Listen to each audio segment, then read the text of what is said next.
Hello, everyone, and welcome back to the Capital Edge Tip Line. I'm Chad Braley, CEO here at Capital Edge Consulting. Happy to be back with you.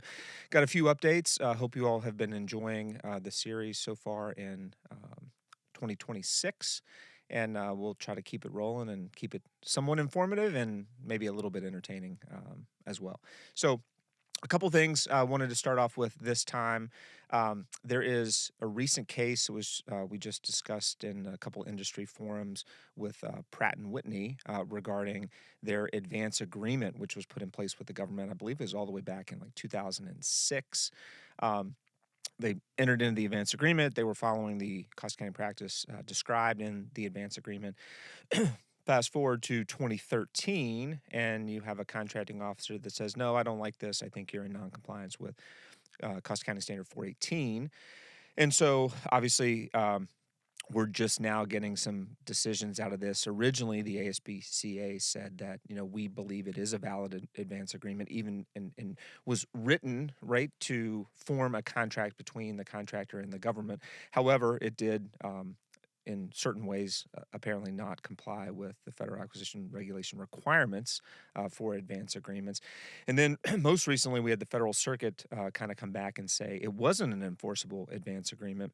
It did not state the appropriate duration, and it was also not incorporated into Pratt & Whitney's contracts with the U.S. government. So kind of an interesting turn of events, if you will. I know a lot of you probably don't have advance agreements, but I think it's certainly something to keep in mind if you do, or if you're considering entering into an advance agreement moving forward for some unique practice that is specific to your business that makes sense, to make sure that those advance agreements are in fact incorporated into your contract and do not violate any of the requirements of the FAR, because that is a requirement that an advance agreement can't trump what's in the Federal Acquisition Regulations. So a couple other updates, if you will. Allowable Cost and Payment, FAR 52216-7, our favorite clause that triggers the Incurred Cost Submission, is in the process of being evaluated and rewritten. Wasn't initially addressed in the revolutionary FAR overhaul, but there are going to be some changes coming. That means there's going to be some changes to your Incurred Cost Submission requirements, which in many ways I think is going to be helpful, right? We're talking about eliminating Schedule L, which is my least favorite and the least valuable schedule, I think, in the entire ICS. So it looks like that's going to go away. There's going to be some elements of Schedule O that are probably going to go away, and then the remainder of the requirements for level of effort, is it ready to close, what's the ceiling, are probably going to move to Schedule H. Schedule K is most likely going to be condensed for your time and materials schedules, more at a summary level, eliminating all the detailed level of effort reporting requirements. Schedule J for your subcontracts, which has always been, one of my historical soapbox issues, right, of what the actual regulation says and what DCA's adequacy checklist says should be on the schedule. Looks like that's going to move to only subcontracts above the TINA threshold that you've issued, obviously downstream in your supply chain. Obviously, that threshold, as we discussed on one of the more recent updates, is going to move from 2.5 million to 10 million effective at the end of June of 2026.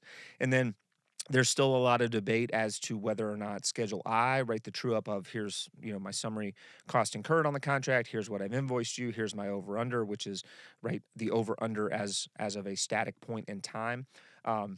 Looks like that may remain in some form, may also go away. Obviously, industry is pushing for, your cumulative allowable cost worksheets when you do your closeout is really the updated record of what you need. There's also discussion about potentially Schedule I only going into or being completed once the rates have been finalized. So a little bit more to come on that. Going to be some moving targets. I don't necessarily see that playing itself into the regulations prior to what for most of you is a June 30 2026 ICS submission requirement.